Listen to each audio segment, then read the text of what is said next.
Buen día y bienvenidos nuevamente al canal de YouTube de Mario Aldón Mejía. Recuerden que tenemos videos saliendo 2 veces cada semana, así para que estén atentos al canal.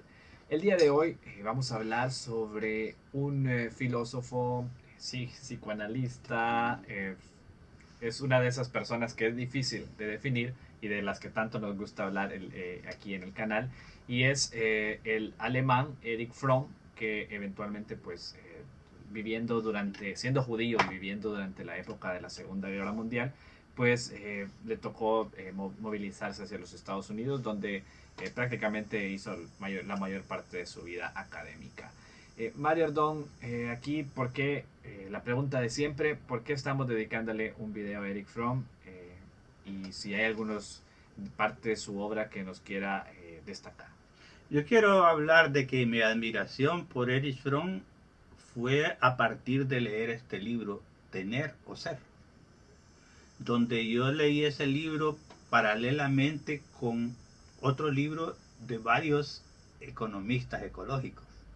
Este libro fue escrito ahí por 1945-46 y Erich Fromm nos hace una realidad del mundo que viene, pero del mundo por venir. Entonces, Estamos hablando en medio de la Segunda Guerra Mundial, ajá, prácticamente. pero nos hace con certeza, nos plantea cómo debe ser el mundo y cómo los seres humanos de ahora y frente al futuro debemos fundamentar nuestro hacer y actuar precisamente más en el ser que en el tener. O sea, cuando nosotros vamos a hacer algo en desarrollo, vamos a ayudar a un amigo, vamos a ayudar a una familia, a una comunidad, preguntémonos, ¿estamos apoyando a que tengan o a ser?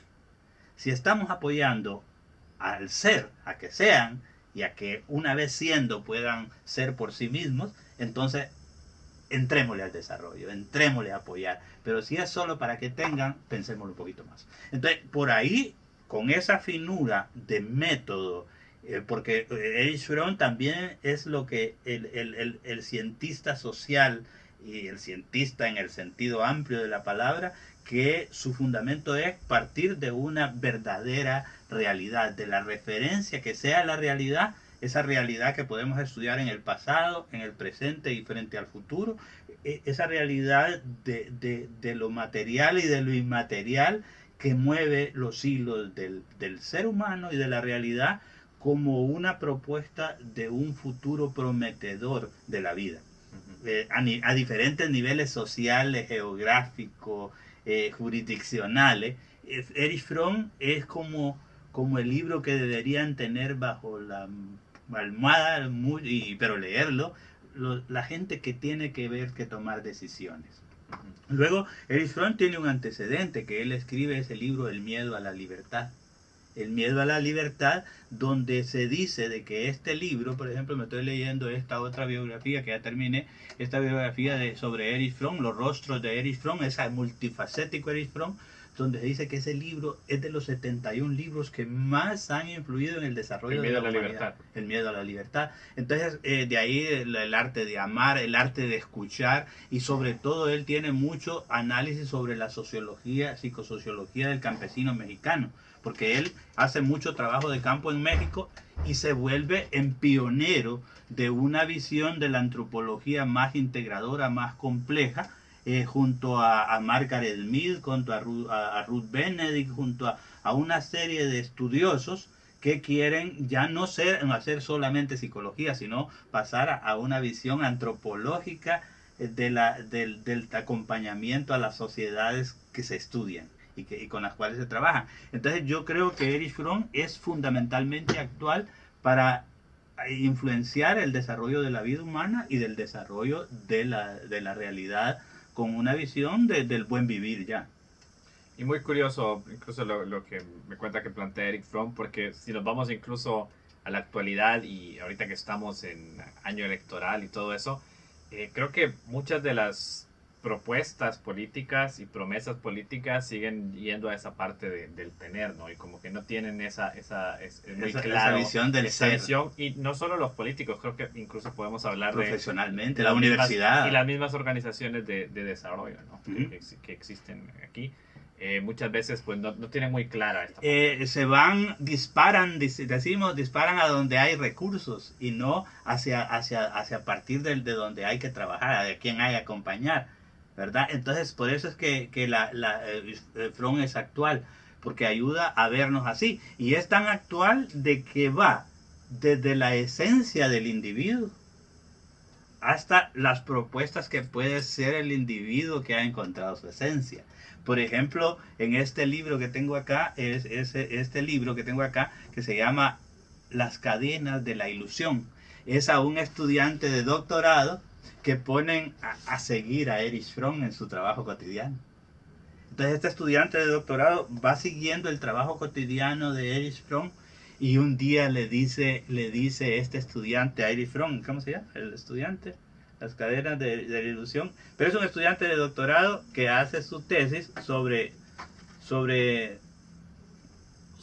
para seguir al maestro. Entonces viene y le dice el estudiante de doctorado a Erich Fromm, lo acompañó a dar una charla, una plática a un grupo, y entonces le dice al final de la plática, en la tarde, reflexionando sobre cómo había ido el día, le dice: maestro, usted ahora estuvo más locuaz, más lúcido, más alegre, más entendible por todos.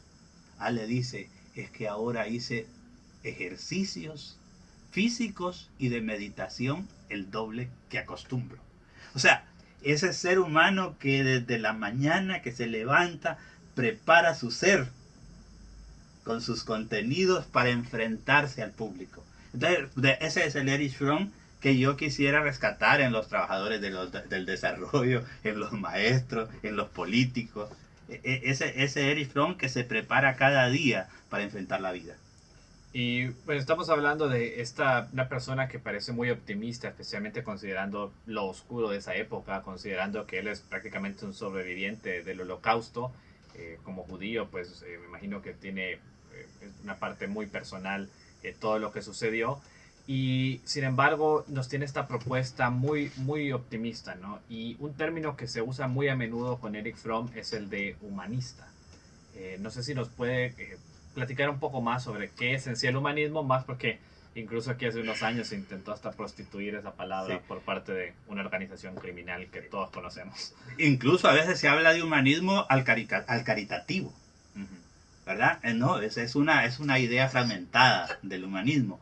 O a veces a un médico que da consulta gratis le quieren llamar humanista. No, el humanista es aquel que, viéndose, partiendo de sí mismo, usar su propia materia para entender lo que él llama en esta biografía, que esta es la que tú dices, que es el niño que sufrió los oprobios de la guerra y del conflicto, y cómo él fue saliendo de esto. Entonces el humanista es aquel que ve desde sí mismo, ve a los demás, se pone en los zapatos del otro y sobre eso construye junto al otro, ¿verdad? Porque esa es la idea de la humanidad, no que queremos salvadores mesiánicos, sino gente que contribuya en su acompañamiento al campesino, al indígena, al profesional, al estudiante, a que sean por sí mismos, a que se apropien de las herramientas, de los métodos, que interioricen eso para actuar medianamente consistente por la vida. Entonces, ¿y eso qué pasa? Que este tipo de personas con Erich Fromm no eran en el sentido de egoísta, sino que la construcción con otros, el abordar a otros, el que otros crezcan, el que el grupo crezca, es parte de mi crecimiento personal. Entonces, por ahí, como profesional, como catedrático, como investigador de la realidad y de la búsqueda de soluciones y de las propuestas lúcidas como estas en el tener o el ser, es el que nos salva y que los hace eternos, ¿verdad? El hecho de haber compartido y construido, validando a cada momento y criticando, autocriticando. Ahí la importancia de la autocrítica es como lo que los hace grandes y lo que los hace de que sus obras sigan permanentes en sus libros, en sus lectores y mucho más en sus alumnos, porque pueden actuar de acuerdo a esa visión de construir a partir de lo que el otro ya ha hecho y mejorarlo y superarlo, e incluso estar conscientes de que lo que hacemos está abierto a una realidad futura que, si bien es incierta, pero que sí debe ser gestionada, manejada desde una visión que entendemos de manejar la complejidad de la incertidumbre de la vida real y real, pero sin negarnos a hacer bien las cosas con lo que vamos adquiriendo a lo largo de la vida, ¿verdad? No pretendemos con esto decir de que nos volvamos en profetas o en adivinos del futuro, sino ir viviendo, tratando de rescatar la experiencia que da la vida, el futuro, la historia, la literatura, lo que se ha generado, el método sobre todo, y frente a ese método ser capaces de enfrentar esa realidad incierta y compleja en la que nos involucramos a cada día. Entonces por ahí es la contribución de Fromm, que no es tiempo perdido en ningún momento apropiarnos de Fromm como estudiantes, como pobladores, como acompañantes del desarrollo, porque nos dará pistas certeras para acompañar de verdad. Bueno, yo personalmente creo que el único libro que he leído de Eric Fromm es este librito, que es normalmente considerado, creo que es el más leído, de los más leídos, de los más promovidos.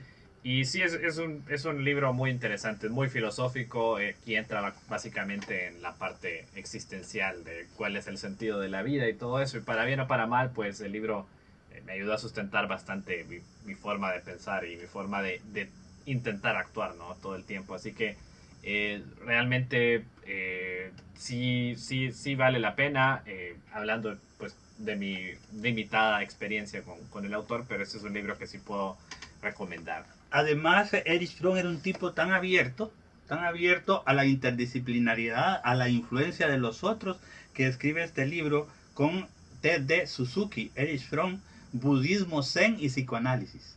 O sea, cómo con todo ese bagaje que él tenía, se une a otros que tienen el bagaje en otros contextos complejos y los valida frente a la vida y frente a la realidad en una visión intercultural, o sea, una visión que no tiene una dedicatoria cultural, sino que es una visión que es válida casi en cualquier contexto humano que tenga sus implicaciones de la vida normal y real, compleja, ¿sí? Que se da a cada momento en la historia de la humanidad. Pues tengo entendido que él también trabajó mucho con su legado judío y esas enseñanzas del Talmud y todo esto, ¿no? E incluso tiene una alegoría famosa donde cuestiona básicamente la historia de Adán y Eva, el jardín del Edén, y si en realidad es algo malo que hayan comido del árbol de la sabiduría, porque dice que es mucho más significativo que el humano haya creado sus códigos de ética con conciencia a estar aferrado a un sistema autoritario, ¿no? Bueno, es que esto nos abre a esa autocrítica y a esa lectura y relectura de la vida, de que no debe basarse solamente en unos testamentos, en esto, en el otro, sino en esa posibilidad múltiple de la historia de la humanidad en un planeta que ha estado, lo querramos o no, interactuando antes menos, pero ahora mucho más en la vida. Y recordemos también que Erich Fromm nos hace serios intentos a reinterpretar los mitos a cada momento, porque si bien es cierto, en los mitos hay ciertos visos de verdad, pero también hay ciertos visos de irrealidad, pero que han marcado el ser y actuar y el sentir de las generaciones. Por eso vuelvo a aquella cosa que Erich Fromm estaría de acuerdo en este sentido, de que hay que desconfiar de todo aquello que no nos saque una sonrisa.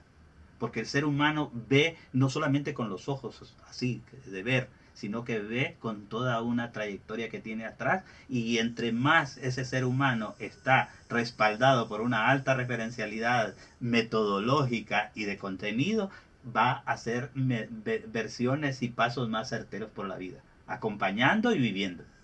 ¿Y quién le sigue a Erich Fromm después de...? A Erich Fromm le sigue, dejó muchos alumnos, entre los cuales Suzuki, T. Suzuki es uno de sus alumnos. En México dejó muchos alumnos trabajando con campesinos. También, pero lo que pasa es que Erich Fromm logró crear una plataforma junto a los antropólogos mexicanos y estadounidenses, logró crear como una plataforma de lanzamiento de su búsqueda. Y la otra cosa, Erich Fromm es pionero, por ejemplo, en el cuestionamiento de lo de género, ¿verdad? Él incluso en su libro, en la introducción a este libro, él parte de aclarar desde el punto de vista del idioma alemán que en el idioma alemán hombre con H se refiere a la humanidad. Mensch. Ajá. Entonces, que eso de andar poniendo ellos y ella, el otro, eso es más una simple preocupación superficial del tratamiento de género, que la idea es tratar al ser humano en su sentido integral, independientemente de su edad, de su condición de Género. sexo, de género, y entonces creo que él también parte con una certeza y con una claridad de cómo abordar esto. Entonces, y lo que sí es cierto es que no podría mencionar quiénes son los más destacados, pero entre la gente más próxima a él, por ejemplo, está el que hace esta biografía, Laurence Friedman, y que ahorita, discúlpenme que no lo encuentro, pero la biografía intelectual de Erich Fromm fue hecha compilado por Rainer Funk, ¿verdad? O sea, de repente hay incluso hasta alumnos alemanes de él, que y mira, estaba viendo ahorita este libro, me lo leí completo y no lo subrayé pensando en que lo quiero leer otra vez sin dejarme influenciar por mi propia lectura, porque creo que este libro me puede aportar cada vez que lo lea, ¿verdad? Interesante. Y bueno, con eso damos por concluido este capítulo del día de hoy, hablando sobre Erich Fromm, su vida y su obra, y esperamos pues también haberles dejado un poco de curiosidad por leer un poco más sobre este autor. Yo personalmente sé que tengo aquí una tarea pendiente, y eso es todo. Esperamos que nos sigan acompañando con cada video. Recuerden darle me gusta, también suscribirse al canal y compartirnos en redes sociales para hacer llegar esto a más personas. Mario, muchas gracias. Gracias. Y nos vemos en siguientes videos. Esperamos.